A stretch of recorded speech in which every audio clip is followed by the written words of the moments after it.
মৰমৰ ছাত্ৰ-ছাত্ৰীসকল, তোমালোকক ইতিমধ্যে আমি কৰি চাওঁ বাকীখিনি আগৰখিনি পঢ়াইছোঁ 5.2 তো এতিয়া 5.3 টো আমি ষ্টাৰ্ট কৰিম।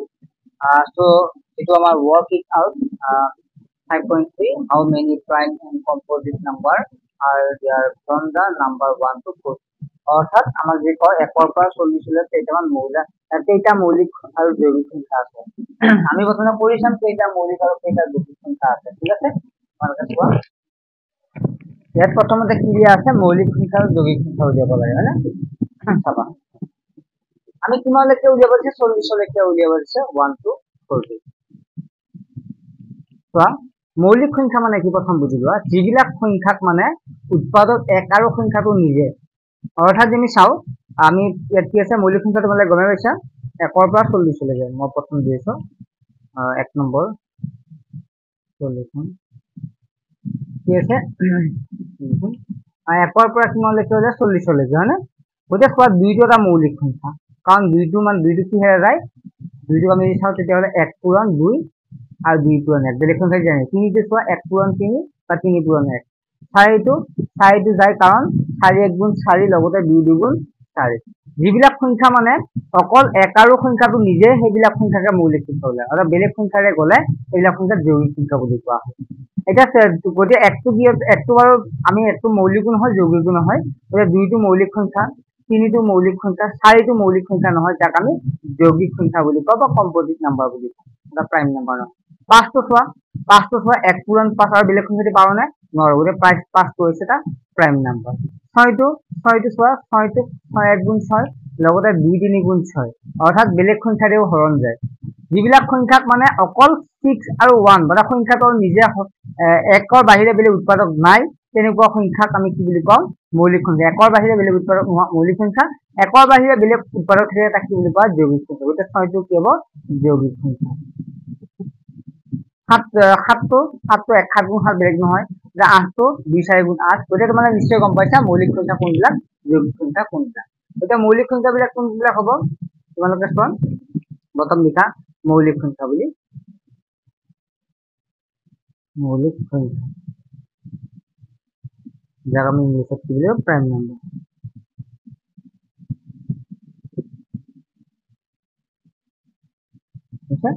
মৌলিক সংখ্যা বা প্ৰাইম নাম্বাৰ কোনবিলাক হ'ব, আমি প্ৰথম লিখি ল'ম কোনকেইটা হ'ব। প্ৰাইম নাম্বাৰ হ'ব 2টো হ'ব, 3টো, তাৰপিছত 5টো হ'ব, 7 হ'ব, 11 হ'ব, এইবিলাক বেলেগ সংখ্যা। 12 নহয় কাৰণ 3 4 গুণ 12, 13 হ'ব, 15 নহয়, 17 হ'ব, 19 হ'ব, 23 হ'ব, তাৰপিছত হ'ব 29 হ'ব, 31 হ'ব, তাৰপিছত হ'ব 37 হ'ব। ঠিক আছে, এইকেইটা হ'ব মৌলিক সংখ্যা। বাকী নহয় 39 নহয়, 3 4 39 গতিকে নহয়। এইটা পালা 1 2 3 4 5 6 7 8 9 10 11 12টা, এতিয়া কিমান হ'ব, 12টা। ঠিক আছে, 12টা পালা। নেক্সট হ'ল 1 নম্বৰটো গম পালা কিমান পালা, 12টা, অৰ্থাৎ এইকেইটা তোমালোক। নেক্সট হৈছে 1 নম্বৰৰ বাকী আকৌ কি কৈছে আমাৰ 1 নম্বৰ কৈছে যৌগিক সংখ্যা উলিয়াব দিছে। গতিকে যৌগিক সংখ্যা লিখা, যৌগিক সংখ্যা 1ৰ পৰা 40 লৈ দেই। গতিকে যিটো আমি কম্পজিট নাম্বাৰ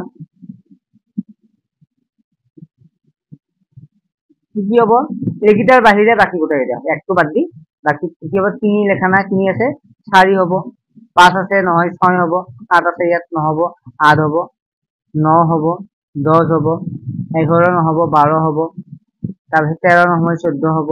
বাকী এইকেইটা মানে যিবিলাক সংখ্যা মানে 1ৰ বাহিৰে বেলেগ উৎপাদক আছে, এইবিলাকে যৌগিক সংখ্যা বা কম্পজিট নাম্বাৰ। গতিকে 14 15 হ'ব, 16 হ'ব, 17 নহয়, 18 হ'ব, 19 নহয়, 19 আছে যিহেতু 19 মৌলিক সংখ্যা গতিকে যৌগিক নহয়।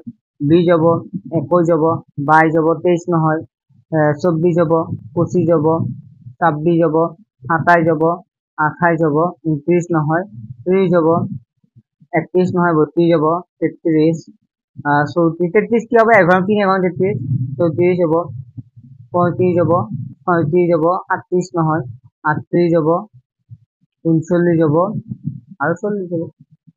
কেইটা পালা, 1 2 3 4 5 6 7 8 9 10 11 12 13 14 15 16 17 18 19 20 21 22 23 24 25 26 27 28।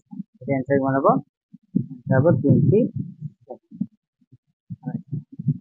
যদি 1 নম্বৰটো গম পালা তোমালোকে 1 নম্বৰ গোটেই সহজ আছিল যে মৌলিক সংখ্যা আৰু যৌগিক সংখ্যা তোমাক উলিয়াব লাগে 1 ৰ পৰা 40 লৈ মানে তাৰপিছত নেক্সট চোৱা 2 নম্বৰত কি দিছে 2 নম্বৰত দিছে 6 গুণিতক ইয়াত বি উলিয়াব এটা নিৰ্দিষ্ট সংখ্যাৰ গুণিতক ইয়াত কৈছে চিত্ৰ এৰ অংশই 5টা 6 গুণিতক দেখুৱাইছে বি অংশই এটা নিৰ্দিষ্ট সংখ্যাৰ গুণিতক বুজাইছে ঠিক আছে বি অংশৰ গুণিতক বুজাইছে এ আৰু বিৰ সাধাৰণ ঠাইখিনিয়ে 6 আৰু নিৰ্দিষ্ট সংখ্যাটোৰ সাধাৰণ গুণিতক অৱস্থা বুজাইছে এই নিৰ্দিষ্ট সংখ্যাটোক চিনাক্ত কৰি সংখ্যাটোৰ আন 4টা গুণিতক লিখিব পাৰিবনে ইয়াত এটা দিয়া আছে 42 এতিয়া আমি ইয়াত কি কোনটো সংখ্যাৰ গুণিতক লম যাৰ গুণিতক 42 হবে সাধাৰণ গুণিতক 42 মানে 42 ৰে কি হ'ব হৰণ যাব উৎপাদক হ'ব এটা কি হ'ব আমি 7 লও 7 গুণ 7 7 গুণ 14 7 গুণ 21 7 গুণ 28 7 গুণ 50 7 গুণ 42 গতে তোমালোকে ইয়াত লিখিবা এনেকৈ মই বুজাই দিছিলো তোমালোকে চাবা ইয়াত চাবা মই ইয়াত লিখি দাও ৰবা দেই মই ইয়াত লিখি দাও 7 লিখি দাও 7 গুণ 7 7 দুগুণ 14 7 3 গুণ 21 7 4 গুণ 28 7 5 গুণ 35 কেইটা উলিয়াব আছে 5টা এটা দুটা তিনটা চারটা পাঁচটা এটা দুটা তিনটা চারটা পাঁচটা হ্যাঁ ওটা সব 7 6 গুণ 42 ওটা 42 তো সাধারণ উৎপাদক হয় ওটা আমি কি লিখিব লাগিব গুণিতক হলে আমি 7 কেইটা লিখিলাম ঠিক আছে আমি কি লিখিম ইয়াত 42 টো যেটো আছে এটা 42 টো লিখিব না লাগে ইয়াত আছে 6 গুণ 6 12 14 16 24 আর 42 6 উৎপাদক 42 হ'ব না ওটা आंसरটো লিখিবা তোমালে 2 নম্বৰ ইয়াত লিখিবা 7 14 21 28 35 কে লিখি দাও आंसरটো দিয়ে দেব आंसर 7 14 21 28 35 ইয়াত চিত্ৰটো ৰাখি তোমালোকে এনেকৈ লিখিবা গমছা নিশ্চয় তোমালোকে 2 নম্বৰটো গম পালে ইয়াত লিখাই আছে ইংলিশটো তোমালোকে চাবা common multiples multiple of 6 multiples of particular number কি হ'ব 7 ঠিক আছে নেক্সট এটা ভিডিও লগ পাম চেনেলটো সাবস্ক্রাইব কৰিবা আৰু লগতে ইয়াৰ পৰা তোমালোকে এটা WhatsApp গ্ৰুপ খোলা হৈছে আৰু যত তোমালোকে কোৱেশ্চন আনসাৰ বিলাক দিয়া হ'ব এইটো গ্ৰুপত তোমালোকে SMS কৰি পেলাই জয়েন হ'ব পাৰিবা 9394628219 এই নম্বৰটো SMS কৰি তোমালোকে WhatsApp গ্ৰুপত জয়েন হ'বা যত তোমালোকে নাম তাৰপিছত ক্লাছ আৰু ডিস্ট্ৰিক্ট নাম আৰু ইয়াৰ পৰা তোমালোকে জনাব কোনোবা তোমালোকৰ দাদা বাইদেউ বা সম্পৰ্কীয় কোনোবা আছে টিউশন বিচাৰি ঘূৰি ফুৰিছে বা পোৱা নাই বহুত পইচা বহুত লাগে তেনেকুৱা ছাত্ৰছাত্ৰী ঘৰতে মোবাইল জৰিয়তে টিউশন কৰিব পাৰিব 7 8 9 আৰু 10 ৰ বাবে মাত্ৰ কিমান টকা মাত্ৰ হৈছে 99 টকা মান ওটা জয়েন হৈ তোমালোকে মানে টিউশন লৈ ঠিক আছে নেক্সট এটা ভিডিও লগ পাম আজি